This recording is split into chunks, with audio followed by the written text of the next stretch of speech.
हमारे डिब्रूगढ़ में कैबिनेट का बैठक हुए और डिब्रूगढ़ का कैबिनेट में हम कोई सारे इम्पोर्टेंट डिसीजन लिया। हमारा फॉरेस्ट विलेज का जो गांव बुरा होते हैं, ये गांव बुरा लोगों को पहले रेनुमरेशन नहीं मिलते थे। अभी हम लोग रेनुमरेशन देने के लिए निर्णय लिया। हमने ये कैबिनेट में एक असम इंटरनेशनल स्किल सेंटर खोलने के लिए निर्णय लिया। जो सरकारी कर्मचारी होते हुए भी अरुणोदय का लाभ ले रहा था, उनका खिलाफ व्यवस्था लेने का निर्णय किया और 2025 साल को पुस्तक का वर्ष का हिसाब से हमने सेलिब्रेट करने के लिए निर्णय लिया। अरुणोदय 1 and 2 डिटेक्ट হৈছে নেকি? एटो अरुणोदय 2 ওয়ানৰ খিনিটো অলৰেডি আমি সেইখিনি যেহেতু ওয়ানৰে বহুত টুত সোমাই গল, গতিকে ওয়ানৰ ডাটাবেস এতিয়া আমি নাচাওঁ। অৰুণোদয় 2 ডাটাবেসটো আমি চাওঁ। 2 ডাটাবেসত আমি 682 নে 80 কৰ্মচাৰীক আমি অৰুণোদয় লৈ থকা আমি পাওঁ আৰু এওঁলোক নিয়মীয়া কৰ্মচাৰী, যেটো 1 তাৰিখে দৰমহা পায়। কোনো কন্ট্ৰাকচুৱেল চুক্তিবদ্ধ অংগনবাড়ী নহয়। কোনোবাই হেলথত কাম কৰে, কোনোবাই বিত্ত বিভাগত কাম কৰে, কোনোবাই ৰেভিনিউ ডিপাৰ্টমেণ্টত কাম কৰে, যি প্ৰপাৰ গভৰ্ণমেণ্ট এমপ্লয়ী। গতিকে তেওঁলোকে লৈ থকাটো আচৰিত আৰু কিন্তু লৈ আছিল। স্যাৰ, এইটো ক্ষেত্ৰত আপোনালোকে যথেষ্ট ষ্ট্ৰিক্ট মেজাৰ লৈছে, কিন্তু তথাপিও মানুহে এইটো মানে কৰি আছে। এতিয়া অৰুণোদয় 3 স্যাৰ কিবা এনেইতো আজিকালি টেকনলজিৰ কাৰণে ললেও বহুত দেৰি ল'ব নোৱাৰে। টেকনলজি ইমান ডিটেক্ট হৈছে। ধৰক এজনৰ ঘৰত দুখীয়া নহয়, কিন্তু ধনী এজনে লয়। এতিয়া আমি ইলেক্ট্ৰিচিটি কনজিউম কিমান কৰে তাৰ পৰাও আমি ধৰিব পাৰো যে মানুহজন ধনী নে দুখীয়া। আজিকালি নিয়ম বহুত হৈ গল, যেনেকে আপোনাৰ ঘৰত 120 মেগাৱাট ইলেক্ট্ৰিচিটি কিলোৱাট আমি 120 ইউনিট খৰচ কৰো। এজন অৰুণোদয় বেনিফিচিয়াৰী নাম পালোতে 200 ইউনিট খৰচ কৰে, তেতো দুখীয়া হবই নোৱাৰে। গতিকে আজিকালি গভৰ্ণমেণ্টে প্ৰথম এমাহ দুমাহ কোনোবাই ললেও লাহে লাহে গভৰ্ণমেণ্টে টেকনলজিৰ জৰিয়তে সকলোখিনি চিনাক্ত কৰিব পাৰে। এইবাৰ আমি 26 জনক অৰুণোদয়ৰ পৰা কাটি দিছো। কিয় কাটিছো? তেওঁ অৰুণোদয় লৈছে, জিএছটিও পেমেণ্ট কৰি আছে। গতিকে জিএছটি পেমেণ্ট কৰা মানুহটো অৰুণোদয় ল'ব নোৱাৰে। দুদিন পিছত ইনকাম টেক্সৰ পৰা আমি ডাটাবেসটো আনিব পাৰো। গতিকে ক্ৰছ চেকিং কৰাৰ আজিকালি বহুত সুবিধা আছে আৰু এই মেথডলজি বিলাক এতিয়া আমি এপ্লাই কৰি গৈ থাকিলে লিষ্টখন ক্লিন হৈ গৈ থাকিব। এইখিনিয়েতো ঘূৰাই দিব লাগিব। চৰকাৰী কৰ্মচাৰী সকলৰতো দৰমহাৰ পৰা আমি কাটি ল'ম, গতিকে এইখিনিয়েতো ঘূৰাই দিবই লাগিব। 682 যিমান অৰুণোদয় চাকৰি পোৱাৰ আগৰ খিনি আমি নলওঁ, পিছৰ খিনিতো ঘূৰাই দিবই লাগিব। স্যাৰ, অসমৰ কৃষি বিভাগৰ কঁকাল এটা বেকা কৰি দিছে স্যাৰ, বান্দৰৰ সমস্যাটোৱে। এতিয়া কি কৰিব বান্দৰ খিনি? মইতো বান্দৰ মাৰিব নোৱাৰো, গতিকে আপোনালোকৰ পৰাই পৰামৰ্শ খুজিম কি কৰিব লাগে, দিয়ক, মই ৰূপায়ণ কৰিম। এটা কি কৰিব পাৰো? এতিয়া দিল্লীতো প্ৰধানমন্ত্ৰীৰ ঘৰতো বান্দৰ সোমাই যায়। সুপ্ৰিম কোৰ্টে অৰ্ডাৰ দিছে যে বান্দৰক আপুনি একো কৰিব নোৱাৰে। কলো নহয়, দেশত এতিয়া মই মুখ্যমন্ত্ৰী, সুপ্ৰিম কোৰ্টৰ অৰ্ডাৰৰ লগতো মই কাজিয়া কৰিব নোৱাৰো। সুপ্ৰিম কোৰ্টে অৰ্ডাৰ দিছে যে বান্দৰে ধান খালেও, বান্দৰে ঘৰৰ বেডৰুমৰ ভিতৰত সোমালেও বান্দৰক আপুনি মাৰিব নোৱাৰে।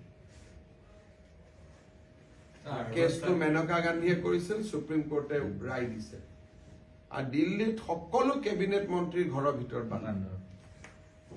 এতিয়া বন্যপ্ৰাণী আইনখনে ইমান ষ্ট্ৰং যে বহুত ক্ষেত্ৰত আমি ইচ্ছা কৰিলেও একো কৰিব নোৱাৰো। গতিকে সেই ক্ষেত্ৰত আমি কি কৰিব পাৰো, কি কৰিব নোৱাৰো, আপোনালোকেও আমাৰ বন্যপ্ৰাণীৰ ওপৰত জনা সকলৰ পৰা কিবা পৰামৰ্শ ল'ব চেষ্টা কৰক। ময়ো কথা পাতিম। কেতিয়াবা কয় যে হলো বান্দৰৰ এটা লৈ আহিলে বাকী বান্দৰবোৰ দৌৰি যায় বুলি, এনেকুৱা বিভিন্ন কথা ওলাই থাকে, কিন্তু এতিয়ালৈকে আমি একো চৰকাৰীভাৱে আমি একো কৰিব পৰা নাই। কাম চলি আছে। মানে ইয়াৰ প্ৰচেছ জু বনোৱাটো বহুত টান। দিল্লী যায়, বহুতখিনি ক্লিয়াৰেন্স লাগে, কিন্তু আমাৰ প্ৰক্ৰিয়াটো চলি আছে। আৰ্বান প্লানিঙৰ কাৰণে যিটো সমস্যা হৈছিলে চাওক গুৱাহাটী ডিব্ৰুগড় উন্নতিৰ লগে লগে আৰবান ফ্লাডিংটো এটা জটিল হৈ গৈ পৰি থাকে এতিয়া আমাৰ মন্ত্ৰী আহিছে নগৰ উন্নয়ন বিভাগৰ মন্ত্ৰী তেওঁ ডিব্ৰুগড়ৰ আৰবান ফ্লাডিংৰ বিষয়াসকলৰ লগত কথা পাতিব কিমানখিনি পাৰো আমি চেষ্টা কৰিম কিন্তু মইতো গুৱাহাটীটো আজি 20 বছৰ ধৰি পাৰা নাই গতিকে মই একো দাবী নকৰো চেষ্টা কৰিম মই একেবাৰে সন্তুষ্ট নহয় যি ধৰণে কাম কাজ চলি আছে গুৱাহাটীত গৈ পেলাই মই একশ্যন অলপ ল'ম কাৰণ এই প্ৰজেক্টটো আজি 6 বছৰ লাগিব এটা ষ্টেডিয়াম বনাবৰ কাৰণে 6 বছৰ নালাগে গতিকে 2025ৰ ভিতৰতে যাতে এই শেষ হয় আৰু নতুনকৈ আমি চেংচনো কৰিছো এতিয়া যিটো 5000ৰ গেলাৰী হৈ আছে তাক আমি 15000 লৈকে লৈ যাম তাৰো প্ৰজেক্ট চলি আছে কিন্তু নিৰ্মাণৰ যিটো গতি সেই গতিটোত মই একেবাৰে সন্তুষ্ট নহয় আৰু মই ব্যৱস্থা ল'ম এইটো কাৰণে স্যাৰ কাৰ গাফিলতি হৈছে বুলি চৰকাৰখন মোৰ যেতিয়া মোৰে গাফিলতি বুলি ক'ব লাগিব বেলেগক কৈ কি লাভ হ'ব যেহেতু মুখ্যমন্ত্ৰী মই গতিকে গাফিলতিটো মোৰে বুলি ক'ব লাগিব ডিব্ৰুগড়ত এটা পাব্লিক বাছ ষ্টেণ্ড লাগে আমাৰ দুইজন মন্ত্ৰীও আছে আমাৰ জিলাৰ আপোনালোকে ক'ব কৰিব লাগে কৰি গৈ থাকিম देखिए ये तो हमने निरंतर प्रयास कर रहा हूँ कि बाल्य विवाह बंद होना सही है और बंद भी हुआ है अभी हम Indian institute of population science को एक काम दिया हूँ अपना सर्वे करके बताने के लिए लेकिन जो लेटेस्ट जितना स्टडी हो रहा है ये स्टडी बोलता है कि असम में चाइल्ड मैरिज का काफी गिरावट हुई है স্যার সংবেদনশীল লোকৰ যিটো উজনি হোৱা আজ্ঞাখন বিৰত হৈছে এই ট্ৰাইবেল বেল্টত একদম ভৰ্তি হৈ ইনচুৰেঞ্চ ডিষ্ট্ৰিক্টত বহুত বেছি মানুহে তাৰমানে এটা অসমত ডাঙৰ সমস্যা আছে ট্ৰাইবেল বেল্ট এণ্ড ব্লকত অচিনাক্ত লোকৰ যিটো আক্ৰমণ যিমান পাৰো চৰকাৰখনে কৰি আছে আৰু চণ্ডীগড়ৰ সমান মাটি আমি যোৱা 3.5 বছৰ মুকলি কৰিছো কিন্তু অসমৰ এছাম বুদ্ধিজীৱী বা এছাম যি মুধা ফুটা ব্যক্তি তেওঁলোকে এই প্ৰক্ৰিয়াটোত বহুত বিৰোধিতা কৰে আজি সোণাপুৰৰ কচুতলিত বি বৰুৱা মহাবিদ্যালয় প্ৰাক্তন প্ৰবক্তা যি অসমৰ সমাজ জীৱনৰ মুধা ফুটা ব্যক্তি তেওঁলোকে আহি প্ৰতিদিনেই উৎসাহিত কৰে অচিনাক্ত মানুহসমূহক যে আপোনালোকে যাওক আকৌ মাটি দখল কৰক যি সদায় এইটো ঘটনা ঘটি থাকে গতিকে যেনেকে গৰু ফুটিতে আমি প্ৰকল্প বনালো এটা গৰু ফুকুটি প্ৰকল্পটো দিগদাৰি কৰি থকা মানুহবোৰ আমাই সদায় কিবা নহয় কিবা এটা নিউজ উলিয়াই দিয়া কিবা মানে যিয়ে কাম কৰিব খোজো আমাকে ডিমোটিভেট কৰি দিয়ে গতিকে তাৰ মাজতো আমি কৰি গৈ আছো কৰি গৈ থাকিম স্যাৰ নৱবৰ্ষ সমাগত এই সময়ত বিভিন্ন ডিস্কোভাৰসমূহত বহুত ৰাতিলৈকে বিভিন্ন ধৰণৰ পাৰ্টি হয় ডিব্ৰুগড়ত কেইবাখনো আছে কৰিলেতো আপোনালোকে আমিতো এইবিলাক কি কম এতিয়া আপোনালোকে এইবিলাক কথা সোধে আপোনালোকে উত্তৰ দিয়ে মইতো আগতে মদ খাই ঘূৰি অহা মানুহক চেকিং আমাৰ হেলমেট নিপিন্ধিলে ফাইন যিমান পাৰে কৰিছিলো এতিয়া আকৌ মানুহে কৈ দিলে যে আপোনালোকে যোৰহাটত ইলেকশ্যন হাৰাৰ এইটো এটা কাৰণ কিয় বেছি চেকিং কৰিছে কি কৰিব লাগে কওক এতিয়া আমিতো দুইফালে ফচি যাওঁ মোৰতো বেয়াও লাগে কালি ৰাতিপুৱা মই ইয়াৰ পৰাই ভিচি দিছো গোটেই ডিচি দ্বিতীয় সকলৰ লগত যাতে এইকেইটা দিন মানুহে মদ খোৱা মানুহে যাতে গাড়ী ড্ৰাইভাৰ নকৰে হেলমেট পিন্ধে মই কঠোৰ ল'ম কিন্তু কঠোৰ হোৱাৰ লগে লগে আপোনালোকৰ ফালৰ পৰা আকৌ পৰ্টেলত নিউজ অহা আৰম্ভ হৈ যায় স্যাৰ ওয়াইন শ্বপৰ লাইসেন্সটো বঢ়াই দিছে আপোনালোকে ওয়াইন শ্বপৰ লাইসেন্স বাঢ়া আৰু কমাৰ লগত মদৰ প্ৰচলনৰ কথা নাই এখন ওয়াইন শ্বপ থাকিলে তাৰ বিক্ৰী বাঢ়িব 10খন ওয়াইন শ্বপ হলে সেই বিক্ৰীটোৱে 10 ভাগত যাব আগতে আমাৰ যদি ডিব্ৰুগড়ত 2খন দোকান থাকে এই দুখনৰ পৰা কিনিব 20খন দোকান থাকিলে দোকান 200 বটলে বিক্ৰী হ'ব কিন্তু 20খন দোকানত ডিস্ট্ৰিবিউট হ'ব দোকানৰ লগত মদ খোৱা মানুহৰ সংখ্যা কমা বেচা নকৰে সি যদি মদ ইয়াত নাপায় সি খোৱাঙত গৈ হলেও কিনি আনিব স্যাৰ অমৃতসৰৰ যিবোৰ আসলে খান্দিছিলে গাঁতবোৰ সেইবোৰ তেনেকৈ ডিব্ৰুগড় ৰাজপথ যথেষ্ট সুচলি আছে চক আমাৰ ফালৰ পৰা কোনো অসুবিধা নাই আপোনালোকে বিধায়কৰ লগত কথা পাতক কিবা ঠিক কৰি দিব লাগে মইতো মুকলি মন লৈ ইয়াতে থাকো আজি ধৰক 3 দিন মই ইয়াতে আছো মোকতো কোনেও এইটো কথা কোৱা নাই কোনবাই কলে বোলে এইকেইটা ৰাস্তা ঘাটকেইটা মাৰি দিব লাগে মোক 5 কোটি টকা দিয়ক মই ইয়াতে বহি চেংচন কৰি দিওঁ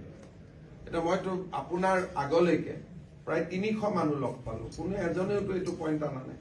স্যার ডিব্ৰুগড়ত এটা মাল্টিপাৰ্পাছ কাৰ পাৰ্কিঙৰ আৱশ্যক আৰু লগতে ইয়াৰ আগৰ কেবিনেটতে ডিব্ৰুগড় মানকটা যিখন ৰেলৱে ব্ৰিজ আছিল সেইখন আমি 27 জানুৱাৰীত আমি আধাৰশিলা কৰিম এই সৰ্বাধা ঘৰ 27 জানুৱাৰীত আমি আধাৰশিলা কৰিম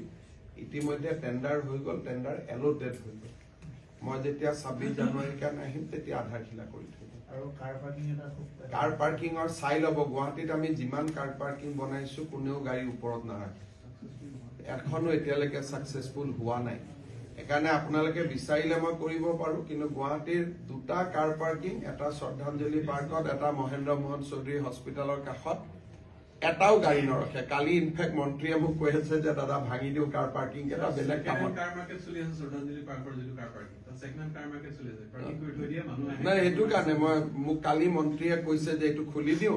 তাতে আমি বেলেগ কামত ব্যৱহাৰ কৰো বেছি ৰাইজৰ লাভ হ'ব গতিকে কাৰ পাৰ্কিং যদি চলে বুলি আপোনালোকে ভাবে ডিব্ৰুগড় কাৰ পাৰ্কিং এটা কৰি দিয়াত মোৰ কোনো আপত্তি নাই ৰেলৱে ষ্টেচন আছে যে town railway station Rehabari railway station সেই ষ্টেচনটোক যদি কেনেবাকে সেই বিষয়ে মই আগবাঢ়িব পাৰো কিন্তু ডিব্ৰুগড় নাগৰিক সমিতি এইটোত আপত্তি কৰে নাগৰিক কমিটিয়ে স্যাৰ মানে কিছুমান বস্তু সেইকাৰণে আপোনালোকে এটা মিটিং পাতি কনচেনচাছ এটা কৰি দিলে মই লাগিব পাৰো আৰু লাগিলে হয়তো আজি নহলেও কালি সফল হৈ যাম কিন্তু কোনোবা এটা কথাত লাগি পেলাই আকৌ ৰাইজৰ পৰা গালি গালাজ খালে মনটো বেয়া লাগিব নহয় এতিয়া ৰাস্তাবিলাক কিমানেই সৰু হৈ আছে আপোনালোকে আজি মোক এই কথাটো কৈছিলে যেতিয়া মই ফিল্ডত গৈছিলো লগে লগে আহি মই ইনকুৱাৰী কৰিলো তেতিয়া মোক জনালে যে এইটো ছাৰ কৰিব খুজিব কিন্তু নাগৰিক সমিতিটো বিৰোধিতা কৰে এটা গুৱাহাটীত হলে আপোনালোকো হয় কিন্তু গুৱাহাটীত হলেতো মই অলপ গুৱাহাটীত হলে মই গুৱাহাটীৰে ল'ৰা অলপ মনোবল লগাই কামখিনি কৰি দিওঁ ইয়াততো মই জোৰ জবস্তি কৰিব বেয়া পাম গতিকে আপোনালোকে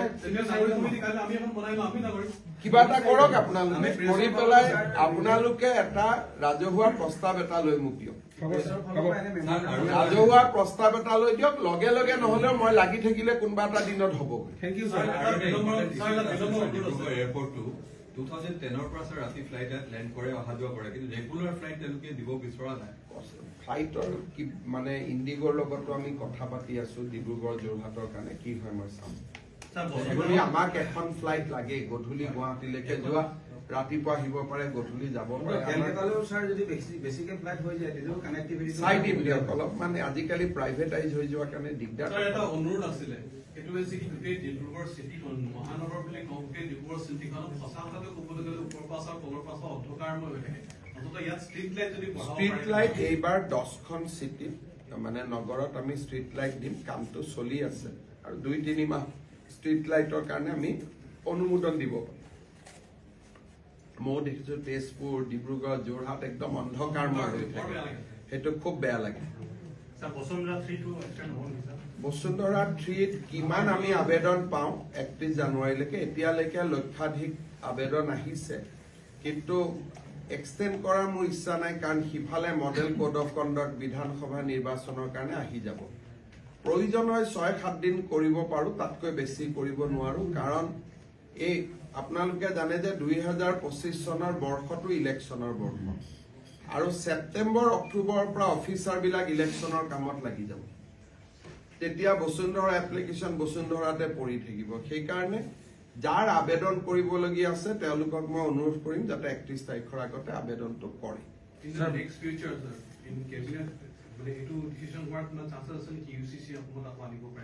ইউচিচি ভাৰত চৰকাৰে আনিব মইতো মোৰ বিলখন ৰেডি আছিলে কিন্তু প্ৰধানমন্ত্ৰী ডাঙৰীয়া বা দিল্লীৰ পৰা এইটো কোৱা হৈছে যে তেওঁলোকে ভাৰত ভিত্তিতে আনিব সেইখন ইমপ্লিমেণ্ট কৰিলে তাৰ ক্ৰিয়া প্ৰতিক্ৰিয়া যি হৈ আছে বা কৰবাত কোৰ্টত কেছ হৈছে কেছ হোৱা নাই এই গোটেইখিনিৰ ওপৰত চিন্তা কৰি সংসদতে ইউচিচি আহি যাব আজি নহয় কালি কালি নহয় পৰহি এইবাৰতো প্ৰধানমন্ত্ৰী ডাঙৰীয়াই নিজৰ উত্তৰত কৈছে যে সেকুলাৰ সিভিল কোড এখন আমাক লাগে বুলি পঞ্চায়ত ইলেকশ্যন ইলেকশ্যন হ'ব কেতিয়া মানে জানুৱাৰী ফাৰ্ষ্ট উইকত এনাউন্স হ'ব ডিব্ৰুগড় কিবাখন বনোৱা হৈছে অনিৰ্জনে কলাক্ষেত্ৰ মই নাজানো এবাৰ চোৱাই আমাৰ সাংস্কৃতিক মন্ত্ৰী আছে সমূহক বন বিভাগে নিয়ন্ত্ৰণ কৰে আৰু সেইকাৰণে ইয়াৰ গাঁওবুঢ়া সকলকো বন বিভাগে নিয়োগ কৰে কিন্তু আন গাঁৱৰ গাঁওবুঢ়া সকল ৰাজহ গাঁৱৰ গাঁওবুঢ়া আৰু তেওঁলোকক ৰাজহ বিভাগে নিযুক্তি কৰে আজি ইমান দিনে ৰাজহ বিভাগৰ অধীনত ৰাজহ গাঁৱত থকা গাঁওবুঢ়া সকলে মাহত ৯,০০০ টকা চৰকাৰৰ পৰা ৰেনুমাৰেশ্যন বা পাৰিতোষিক হিচাপে পাই আছিল কিন্তু বন গাঁৱত বসতি কৰি থকা গাঁওবুঢ়া সকলে চৰকাৰৰ পৰা কোনো টকা বা কোনো মাননি পোৱা নাছিলে মাত্ৰ তেওঁলোকক নিযুক্তি দি থকা হৈছিল ৰেভিনিউ ভিলেজৰ কাৰণে গাঁওবুঢ়া সকলে যি কাম কৰে বন গাঁৱৰ গাঁওবুঢ়া সকলে একেখিনিয়ে কাম কৰে কিন্তু তথাপিতো তেওঁলোকে উপযুক্ত মাননিৰ পৰা বঞ্চিত হৈ আছিল আজি কেবিনেটে 1 জানুৱাৰীৰ পৰা কাৰ্যকৰী হোৱাকৈ অসমত বন গাঁৱত কাম কৰি থকা গাঁওবুঢ়া সকলক ৰাজহ গাঁৱৰ গাঁওবুঢ়াৰ সমান ৯,০০০ টকাৰ পাৰিতোষিক দিবলৈ সিদ্ধান্ত গ্ৰহণ কৰে প্ৰতি মাহত ৯,০০০ টকাৰ পাৰিতোষিক দিয়াৰ পৰিপ্ৰেক্ষিতত চৰকাৰে প্ৰতি বছৰ 15,58 লাখ টকা খৰচ কৰিব লাগিব আৰু এই মাননি 1 জানুৱাৰী 2025ৰ পৰা কাৰ্যকৰী হোৱাকৈ তেখেতসকলে লাভ কৰিব আমাৰ দেশৰ বিভিন্ন স্থানলৈ অসমৰ পৰা লৰা ছোৱালীয়ে যায় কোনোবাই হোটেল মেনেজমেন্টত কাম কৰিব যায় কোনোবা গাড়ী চলাব যায় কোনোবাই আন ধৰণৰ বিভিন্ন ইলেক্ট্ৰিচিয়ান ফিটাৰ আদি কামত অসমৰ বাহিৰলৈকে যায় এই ইন্টাৰনেশ্যনেল বা আন্তৰ্জাতিক বজাৰলৈ যোৱা যুৱকসকলৰ এড্ৰেছ আদি আমাৰ লগত নাথাকে প্লাছ যিসকল নতুনকৈ যাব খোজে তেওঁলোককো আমি পঠিয়াব নোৱাৰো মেক্সিমামে আজিলৈকে যোন গৈছে ব্যক্তিগত প্ৰচেষ্টাত গৈছে এতিয়া ভাৰত চৰকাৰৰ বৈদেশিক পৰিক্ৰমা মন্ত্ৰালয়ে আমাক কৈছিলে যে আপোনালোকে যদি এটা আসাম ইন্টাৰনেশ্যনেল স্কিল চেণ্টাৰ খোলে আমি আপোনালোকৰ লগত এখন বুজাবুজিৰ চুক্তি কৰিম আৰু আমি লৰা ছোৱালীবিলাকক জাৰ্মানত যাব খুজিলে জাৰ্মানী ভাষাত কোনোবা ডুবাইত যাব খুজিছে তাৰ স্থানীয় ভাষাত ইংলেণ্ডত যাব খুজিছে ইংৰাজী ভাষাত ভিসা পাছপোৰ্ট আৰু ট্ৰেইনিং এই গোটেইবিলাক কৰাত আমি সহায় কৰি দিম ভাৰত চৰকাৰৰ বৈদেশিক পৰিক্ৰমা মন্ত্ৰালয়ৰ আগ্ৰহত আজি আমি অসমত এটা আসাম ইন্টাৰনেশ্যনেল স্কিল চেণ্টাৰ স্থাপন কৰিবলৈ সিদ্ধান্ত গ্ৰহণ কৰিছো আৰু এই স্কিল চেণ্টাৰ গুৱাহাটীত ইয়াৰ হাব হ'ব আৰু বিভিন্ন জিলা সদৰত ইয়াৰ স্পোক অৰ্থাৎ হাব এণ্ড স্পোক মডেলত আমি এই চেণ্টাৰটো আমি আৰম্ভ কৰিব পাৰিম ডিব্ৰুগড় ল'ৰা ডিব্ৰুগড়ত প্ৰশিক্ষণ ল'ব গুৱাহাটীত কেৰিকুলাম আদি গুৱাহাটীত হ'ব নিয়ন্ত্ৰণ গুৱাহাটীত হ'ব কিন্তু প্ৰশিক্ষণ সকলো জায়গাতে ল'ব পাৰিব এনেকে আমি হাব এণ্ড স্কোপ মডেলত আমি আসাম ইন্টাৰনেশ্যনেল স্কিল চেণ্টাৰ এটা কৰিবৰ কাৰণে আজি কেবিনেটে অনুমোদন দিছে তৃতীয়তে আপোনালোকে জানে যে আমাৰ বৰ্তমান অৰুণোদয় প্ৰশেক চলি আছে অৰ্থাৎ 15 তাৰিখৰ পৰা 28 তাৰিখৰ ভিতৰত অৰুণোদয় 3.0 আমি হিতাধিকাৰীসকলক নিৰ্বাচন কৰিব খুজিছো আৰু অৰুণোদয় 2.0 আমি বন্ধ কৰি 3.0 লৈকে যাব খুজিছো 3.0 বেছি হিতাধিকাৰী থাকিব সম্প্ৰসাৰিত ব্যৱস্থা হ'ব লাহে লাহে জীৱন বীমা আদিৰ লগতো লিংক আপ হ'ব কিন্তু এই অৰুণোদয় আঁচনিখন হ'ল দুখীয়া মানুহৰ কাৰণে কৰা আঁচনি আমাৰ চৰকাৰৰ দৃষ্টিগোচৰ হ'ল যে 682 জন চৰকাৰী কৰ্মচাৰী অৰুণোদয় আঁচনিৰ ধন আজিলৈকে লৈ আছে যেতিয়া তেওঁলোকৰ একাউণ্টবিলাক আমি বেংকৰ লগত মেটচ কৰিছিলো তেতিয়া আজি ধৰাত পৰিলে বা আমি গম পালো যে 682 জন চৰকাৰী কৰ্মচাৰী যি ৰেগুলাৰ কন্ট্ৰেকচুৱেল নহয় যে নিয়মীয়া চৰকাৰী কৰ্মচাৰীয়ে অৰুণোদয় আঁচনিৰ ধন ইমান দিনে লৈ আছিল। আজি আমি গোটেই কেইজন এই কৰ্মচাৰীৰ বিৰুদ্ধে ডিপাৰ্টমেণ্টেল প্ৰচিডিং ড্ৰ কৰাৰ বাবে সিদ্ধান্ত লৈছো আৰু আমি এই কৰ্মচাৰীসকলৰ বিৰুদ্ধে কঠোৰ অনুশাসনমূলক ব্যৱস্থা গ্ৰহণ কৰিম। 682 জন আমাৰ ওচৰত থ্ৰ পৰ্টেল আমাৰ ধৰাত পৰিছে, কিন্তু হয়তো এই নম্বৰটো আৰু বহুত বেছি হ'ব পাৰে। অৰুণোদয় আঁচনি চৰকাৰী কৰ্মচাৰী থকা পৰিয়ালে পাব নোৱাৰে। সেইকাৰণে কোনোবা যদি কৰ্মচাৰী এতিয়াও এনেকে টকা পইচা লৈ আছে, মই তেওঁলোকক যাতে ডিপাৰ্টমেণ্টেল প্ৰচিডিঙৰ আওতাত আহিব নালাগে, ভলেণ্টিয়াৰী তেওঁলোকক নিজৰ নাম অৰুণোদয় আঁচনিৰ পৰা আঁতৰাই দিবৰ বাবে মই অনুৰোধ কৰিম। আৰু এই 682 জন কৰ্মচাৰীৰ বিৰুদ্ধে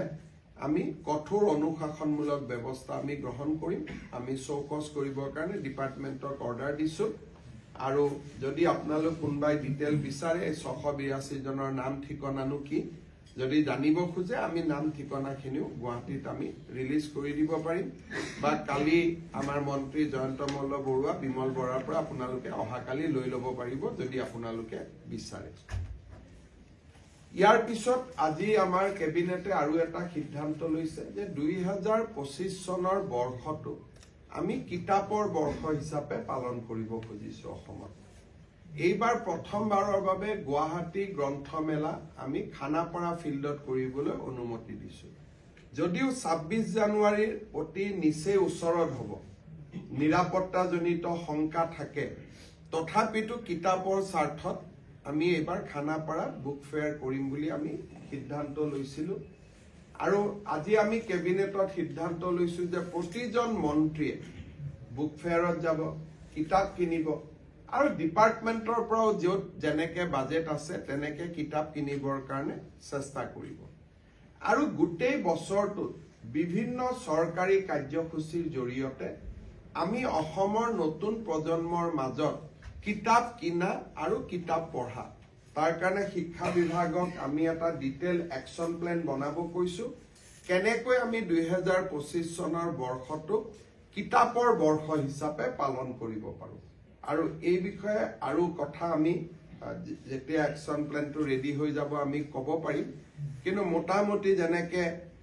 বিভিন্ন বৰ্ষ বিভিন্ন থিমত চৰকাৰসমূহে পালন কৰে, এই বছৰ আমি কিতাপৰ বৰ্ষ হিচাপে 2025 চনটো আমি পালন কৰিবলৈ সিদ্ধান্ত লৈছো। আপোনালোকৰ যদি কিবা সুধিব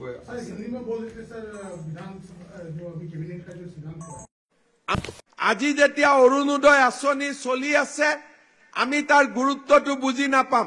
কিন্তু যিদিনাখন বেংকৰ একাউণ্টত 10 তাৰিখে 1250 টকাটো জমা নহব, সেইদিনাখন আমি অনুভৱ কৰিম যে আমাৰ পৰিয়ালটোলৈ চৰকাৰে আগবঢ়োৱা সহায়খিনি কিমান প্ৰয়োজন আছিলে, আৰু সেইখিনি আগ নবঢ়োৱা হলে আমাৰ পৰিয়ালটোৱে কিমানখিনি দুখ আৰু কষ্ট অনুভৱ কৰিব লাগিলহেঁতেন। আজি আমি ইয়াৰ ফলাফল দেখা পাইছো। আজি আমি দেখা পাইছো যে আমাৰ চৰকাৰে আগবঢ়োৱা আঁচনিবিলাকৰ বাবে যিবিলাক ল'ৰা ছোৱালীয়ে মেট্ৰিকৰ পিছত নপঢ়ো বুলি ভাবিছিলে, হায়াৰ ছেকেণ্ডাৰী পিছত নপঢ়ো বুলি ভাবিছিলে, ডিগ্ৰী পাছ কৰাৰ পিছত নপঢ়ো বুলি ভাবিছিলে, সেই ছাত্ৰ ছাত্ৰী সকলো আজি কলেজলৈ গৈছে, সেই ছাত্ৰ ছাত্ৰীসকল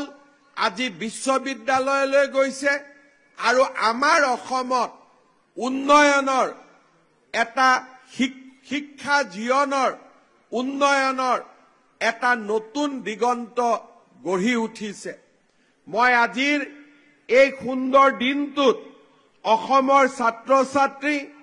আৰু অসমৰ অভিভাৱকসকলক এটাই কথা অনুৰোধ কৰিম যে আমাৰ চৰকাৰে বছৰি প্ৰায় 1500 কোটিৰ পৰা 2000 কোটি টকা ছাত্ৰ ছাত্ৰীৰ কল্যাণৰ বাবে আমি খৰচ কৰো, কাৰণ আমাৰ এটাই স্বপ্ন যাতে আমাৰ অসমখন শিক্ষিত ছাত্ৰ ছাত্ৰীৰে পৰিপূৰ্ণ হৈ পৰে,